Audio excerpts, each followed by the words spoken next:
Þið rekið hérna fjölskyldufyrirtæki á Eyrinni, Plastás. Hvað segðu mér aðeins frá þessu plasti sem þið að framleiða? Já, þetta flutt inn frá á Finnlandi sem við bara flytjum sjálf inn, búin að gera síðustu 8 árin og þetta þannig bara upp í fortennjana. Kúlunar við framleiðum sem sagt 3 tegundir af plasti. Það 17 kíló sem notað í þakeinangrun og veggjaeinangrun. Síðan höfum við verið að framleiða plast sem trefbrennilegt og nánast í eingöngu notað í veggjaeinangrun.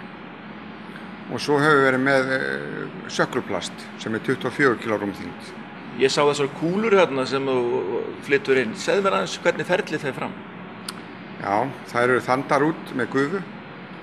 Þetta rauninni ferlið mjög svipað eins og bara þegar þú poppar mæs. Þegar hitinn kemst í tengsli við gasið sem í kúlunum og myndast þensla inn í kúlunni og hún þrýstist í sundur. Stærðin af kúlunum og rúmþyngdin stjórnaðurinn bara með hitanum á gufunni.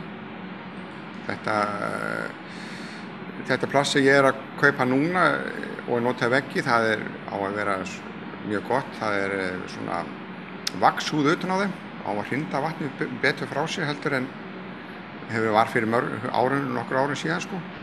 Hvernig gengur samkeppnin hérna? Þið rekið þetta fyrirtæki á Akureyri samkeppni við hverja fyrirtæki í Reykjavík?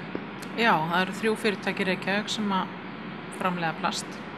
Það samkeppni við þá því þeir flytja út allt land og við flytjum líka okkar plast allt land. Og hvernig gengur lífið í samkeppninni? Það erfitt. Það erfitt, já. Þetta ekkert auðvelt. Það barningur og undirboð og þetta bara svona í business. Já. En þú ert búin að vera lengur í þessu bransa heldur maðurinn þinn? Já, ég byrjaði 2002. Hann byrjaði 2004. Já. Búin að vera í þessu saman. Fara á hverjum einasta degi saman í vinnuna. Já. Ef ég skil rétt, þá eru þið 3.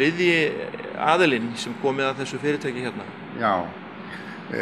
Þetta keypt 1987 kaupir Konni þetta af kaupfélaginu. Þá kaupfélag að hætta sinni framleiðslu. Konni og Jónas var hjá Hita. Þeir reisa þessa verksmiðju 87 og reka hann í nokkur ár. Pabbi tekur svo við þessu. Hvenær heldur pabbi að vera unnað þarna? Hann tekur við þessu 2002. 2002, já. Þá fyrir hann að reka hérna verksmiðjuna. Já. Og svo takið þið við þannig að það komið góð reynsla á þetta? Já, við erum búin að vera hérna í 10 ár. Bara þetta gengi vel, þetta skemmtilegt starf, fjölbreytt, það kemur mikið af fólki hér og kynnist mörgum. Ýmislegt sem hann búin að gera hér og smíða. Getur kúninn komið hér og beðið hvað sem úr plasti? Nánast í. Það búið að búa til ótrúlegustu hluti hérna. Eins og hvað? Getur þú nefnt annað en veggjaplast?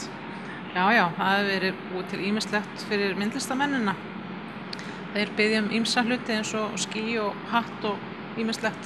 Jafnvel leikhúsið? Já. Það er búið að gera mikið fyrir leikhúsið. Við vorum að smíða tennur fyrir Karius og Baktus einu sinni, leiksýningu sem Leikfélag Akureyrar var með. Og síðan vorum við með einhverja leiksýningu sem var á Sauðárkrók og hét Plóman. Við smíðum í það einhverja plómu fyrir þau. Það var einu sinni þegar hofið var vígt. Þá var einhver sýning, þá smíðum við stórt egg sem átti í hreiðri. Og það ýmislegt búið að búa til.